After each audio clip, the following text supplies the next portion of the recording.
He's here. Welcome to a universe. Relle. Welcome back to the Relle universe. Welcome back to Relle from the Pod. I am so happy you are here. Today, I want to talk about a woman you know very, very well. You see her every day in the mirror, the Millennial Mom.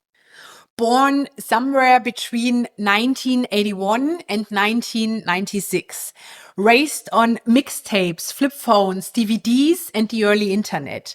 And now mothering in a world of reels, notifications, mental load, and constant pressure to be on. And I want to start with a sentence that hasn't left me for months. Maybe we don't just miss a year. Maybe we miss us before the invoices, the notifications from school, the 47 open tabs in our brain before our hearts and calendars were this full and this tired. We are Millennial Moms, and we are quietly rewriting what motherhood means.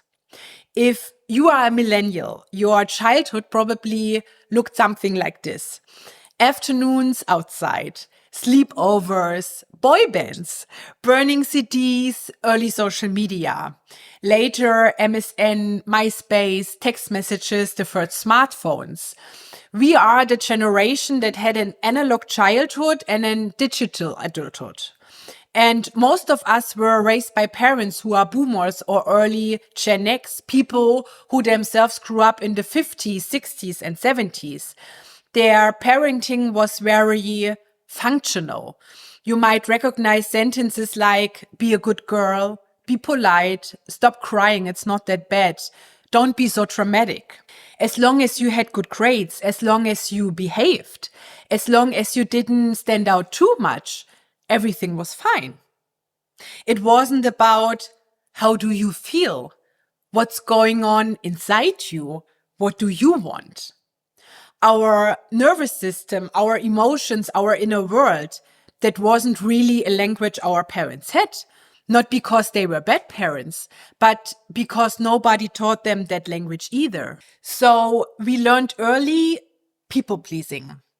Keep everyone happy.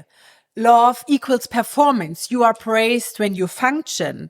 Adaptation equals safety. Don't stand out. Don't be too much. Even with clothes and style, the message was often not too loud, not too bright, not too sexy, not too extra. Just enough to look nice, but not enough to attract attention. We were rewarded for being nice, quiet, helpful, easy, no trouble. And little by little, many of us put parts of our own dreams to the side.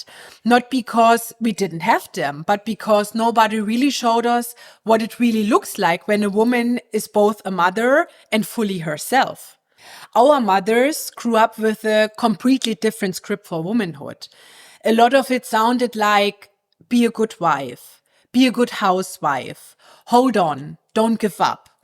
Endurance was a virtue. Financial dependence was normal. Divorce often felt like failure. Career was an optional extra if the family schedule allowed it. It was about the house running, the kids fed, the marriage intact, the image okay. Feelings were something you pushed through. You worked, you coped, you carried on. When you put that picture next to the way we are trying to be mothers today, you start to understand why there can be so much friction between generations. I was lucky. My mother already did some things differently in a world where many mothers still taught their daughters how to be a good wife. My mom taught me how to stand on my own feet. She taught me to dream big, work hard, stay kind, and never depend on anyone else for my stability or my happiness. She showed me your dreams are yours. Your voice matters. No one gets to own that. I owe her so much. That independence, that inner strength, that's one of the greatest gifts she has ever given me. And still, Now, I am the mother generation that wants to go even further because I don't just want to be independent on paper. I want to be free on the inside, free from the good girl script, free from tying my worth to productivity, free from shrinking myself to keep the peace. I want my daughters to see a woman who didn't abandon herself to fit into a role. That's the line we walk as millennial moms. We honor where we come from. And at the same time, we say with love and with clarity, this part ends with me. We are the first generation of mothers who talk openly about boundaries. Now, the word nervous system and what regulation is. We name mental load and invisible labor. Read about inner child, trauma, attachment, and patterns. For many in our parents' generation, that sounds strange, sometimes even threatening. When we say, I need a break, I'm overwhelmed, I can't carry all of this alone, they might hear, you are ungrateful, we had it tougher and we survived, what's your problem? A pause looks like weakness. Too tired sounds like complaint. Boundaries can feel like rejection. But what we really mean is, I want to stay healthy. For me and for my kids, I don't want to disappear into this role. We are the first generation trying to combine gentle parenting, emotional awareness, therapy language with full professional responsibility, financial independence, and a constant digital pressure to perform and look perfect. It pulls on every fiber. If you look at the bigger picture, one pattern shows up again and again. Millennials are one of the most highly educated generations ever. And we also have some of the highest rates of burnout and exhaustion.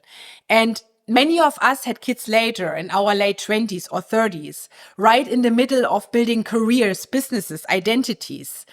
We want to raise our children with more emotional intelligence, less harshness, more communication, more presence. And at the same time, we are told to excel at work, stay mentally stable, be fit, be attractive, be available, and please do it all with gratitude. We are trying to be the 1915's perfect mom and the 2026 high performing CEO in the same body in the same week. So if you often think I'm tired, I'm overwhelmed, I'm feeling like I'm failing, it's not because you are weak. It's not because you are not enough. A huge part of it is the conditions we are living and mothering in. When you feel tired, overwhelmed, or like you are failing, it's not just you. It's the world you are holding up right now. If I had to describe the millennial mom in one breath, it would be this. Born between 1981 and 1996, raised to be a good girl, quiet, polite, nice, wildly overachieving, taught not to ask for help, push through, feel guilty whenever she takes the risks for herself. She walks into motherhood determined to do it right, but no one can quite tell her what right even means. She reads the book, listens to the experts, tries to break patterns, tries to be gentle and present. And somewhere on this journey, she starts to realize I am trying to giving my children what I never received. Why I'm still running on the operating system I learned as a child. That's where reparenting comes in. And I want to make that word very simple. We are learning to reparent ourselves. That means we give the little girl inside of us the empathy, the safety, the boundaries, and the permission she didn't get back then. While we are at the very same time trying to give all of that to our own kids. No wonder we are tired. Inside almost every millennial mom, there's a permanent tug of war between two identities: the good girl and the powerful woman. The good girl learned be easy, be polite, say yes, don't upset anyone, don't be too loud, too emotional. She gets rewarded. She is liked, she is praised, she is invited, she keeps the peace. The powerful woman learns something else. She knows what she wants. She says no without writing a 5-paragraph explanation. She holds boundaries even when the room doesn't like it. She doesn't dilute her truth to stay lovable. And here's the hard part. Stepping into your power means you will disappoint people. Sometimes the people you love the most. You might be misunderstood, talked about when you are not in the room, called difficult, selfish, cold. And that's why so many women stay good instead of becoming powerful. Not because they can't, but because the social cost feels too high. The good girl is rewarded with acceptance. The powerful woman is rewarded with respect. And it's rare to get both at the same time. Motherhood is the place where these two parts in us crush into each other. The part that wants to be the perfect, soft, selfless mom for everyone. And the part that whispers, if you keep abandoning yourself like this, your children will grow up watching their mother slowly disappear. If you look back at your 20s, how much of that decade was really you? And how much was performance? So many of us chose studies or careers our family would approve of, got into relationships that fit the picture, tried to be girlfriend material, wife material, impressive daughter, proud of your story material. We walked into relationships as the good girl, not too much, not too needy, not too loud, not too demanding. We made ourselves smaller, smoother, easier, so there would be no conflict. Later, we look back and wonder why so many of those relationships didn't work. But how could they? We didn't even know who we were yet. We were guessing, copying, performing. We weren't really living, we were rehearsing. Then your 30s arrive. People say that's when it all finally makes sense. I think your 30s are when life stops pretending. It's the decade where everything you pushed aside in your teens and 20s comes back and says, hi, I'm still there, we need to talk. You start questioning your job, your relationship, your habits, your friendships, your identity. You wake up in the middle of a life you worked so hard to build and suddenly think, none of this feels like me anymore. Your body changes, your tolerance changes, your standards change. You stop chasing excitement, you start craving peace. You don't want attention anymore, you want alignment. You don't want just people, you want presence and depth. And your 30s force you into an identity audit. Everything you used to use as an escape becomes something you now want to understand. Everything you ignored in yourself becomes impossible to overlook. And the things you tolerated for years can suddenly feel almost embarrassing to admit. And that's why so many women between 35 and 45 suddenly break out of structures. They quit jobs that were killing their soul. They leave relationships that were safe but not alive. They stop pretending. From the outside, it can look like rebellion or destruction. From the inside, it's a deep awakening. She's not betraying her partner. She is finally refusing to betray herself. It's not the end of her life. It's the end of her self-abandonment. Maybe it's not even mom guilt we are feeling all this time. Maybe it's this. Maybe it's the pressure of doing 1950s motherhood inside a 2026 work week. Full emotional availability, full mental load, full career, full beauty standards, full online presence, all at once, every day, without a village, but under a spotlight. And in the middle of that, there's this very quiet, bittersweet feeling. I am giving my children a childhood I never had. And I am so grateful. But it is also heavy because you are not just raising them, you are also healing you. For many of us, 2016 was the last year that felt truly light before the big waves hit, global crisis, pandemics, polarization. For a lot of millennials, 2016 was also the last free year before the very first big wave of motherhood arrived. I became a mom for the first time in 2017. And my life has never been the same since, in the most beautiful and the most confronting ways. So, what do I want my daughters to learn from all of this? If my girls are 16 one day, I don't want their first question when they walk into a room to be, do they like me? I want their first question to be, do I like them? How does this room feel in my body? Does the space deserve me? And here's the most important part.